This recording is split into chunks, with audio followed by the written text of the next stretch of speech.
Зя сайн байцгаана уу залуусаа икүн байна. Мэдээж жижиг дансыг өсгөх боломжтой. Гол нь чамаас маш сайн төвчээр шаарддаг аа. За миний мэдэх одоо сайн арилжаа хийдэг хэд хэдэн залуучууд жижиг дансыг одоо компаунд хийхээр одоо үржүүлэх дүрмээр нэлийн тууштай урт хугацаанд өсгөөд явъя гэсэн одоо зорилгууд тавиад явсан зөндөө кейсүүд байдаг. За тэр залуучуудыг ерөнхийдөө хараад байхад ихэвчлэн 3-6 сарын хугацаанд маш сайхан төвчээртэй явж байгаад тодорхой хэмжээний хэрэгцээ шаардлага гараад одоо сэтгэл зүйн асуудлаас болоод шууд нугалах гад ерөнхийдөө шатаацсан кейсүүд маш олон байгаад идэг. Монголын залуучууд ч гэсэндээ ихэвчлэн одоо Forex-ийн арилжаа хийж эхлэхдээ нэг 100-аас $500 баланс нээгээд арилжаанд ороод эхэлдэг. За ингэж яваад ерөнхийдөө нэг сар болоод алдаал дараа сард нь дахиад нэг 200-300-аар одоо цалин мөнгө нь буухаараа цэнэглээл ингэж явсаар хагаад нэг том капитал үүсэх хэмжээний мөнгө алдсан байгаад идэг. За ингээд ерөнхийдөө агуулгаар нь бодоод үзэхээр залуусаа одоо жишээлбэл одоо $1000 данстай хүн сардаа $100 ашиг буюу одоо $1000-ийнхаа 10%-ийг хийж ивэл уул нь бол эн чинь дэлхийд одоо маш өндөр үзүүлэлт 5-аас 10% хийж ийн гэдэг нь маш сайн болчиход байгаа. Гэвч одоо нөгөө $1000 данстай хүн маань $100 эхний 7 хоногт ээждэг.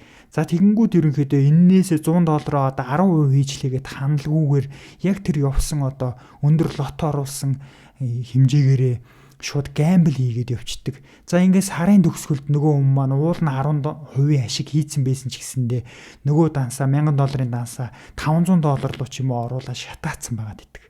За тэгээд дараа сартаа ядаж ашгаа болигээд $1000 буцаагаад нөхчий гэж оролт хийгээд бүр эсийн болоод дансаа шатаагаад нөгөө зах зээлийн өгч чадах ашигын хувьас илүү юм хүсснээсээ болоод ерөнхийдөө сэтгэл зүйн асуудлуудтай нүүр тулаад энэ дансаа маш хурдан шатаачаад идэг. За тэгээд нэг иймэрхүү тойргууд ерөнхийдөө үргэлжилсээр эцэст нь маш том мөнгө алдсан байгаад байдаг. За тэгэхээр ерөнхийдөө яг ямар гаргалгаа ерөнхийдөө бэж болохыг та нарт одоо хэлж өгье.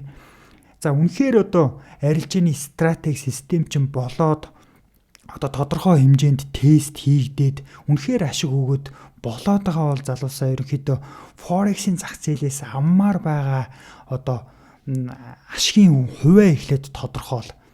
Хэдэн долларын одоо ашиг чи яг сарда хийж ивэл амьдралд чи хүрэлцэх гээд байгаа гэдгийг эхлээд тооцоолох хэрэгтэй. За жишээлбэл сарда $1000 ашиг хийхэд надад хангалттай гэж үзэж байгаа бол тэр $1000 чи одоо чиний бидний хил заншснаар одоо үндсэн капитал депозит хийнэ гэж яриад байдаг. Тэр үндсэн капиталыг чинь 10%, 5-аас 10% тэй тэнцэж явах хэрэгтэй. Тэгэхээр одоо жишээлбэл $1000 хангалттай гэж үзэж байгаа бол $1000 маань 10% байх юм бол $10,000 данстай хүн жишээлбэл $1000 цалин авах боломжтой байгаад байгаа. За ингээд ерөнхийдөө яг энийгээ зөв тодорхойлоод ирвэл нөгөө нэг зах зээлээс хүсээд идэг өндөр хүлээлт, за нөгөө нэг данс шатаалт, шунах, айдас давтах, нөгөө зах зээлээс ревенж авч оролт хийх те. За тэгээ энэ яг нөгөө нэг тилтэнд орох. Энэ бүх сэтгэл зүйн асуудлууд чинь бүгдээрээ зэгцрээд ирнэ. Тэгэхээр эхлээд энэ одоо бодит ашигын хүлээлтээ зөв тавиач. Зах зээлээс хүсэж байгаа энэ ашиг долларын ашиг яг 5-аас 10% тайгаа тэнцвүүлээд тэрэндээ таарсан капиталаар арилжаач.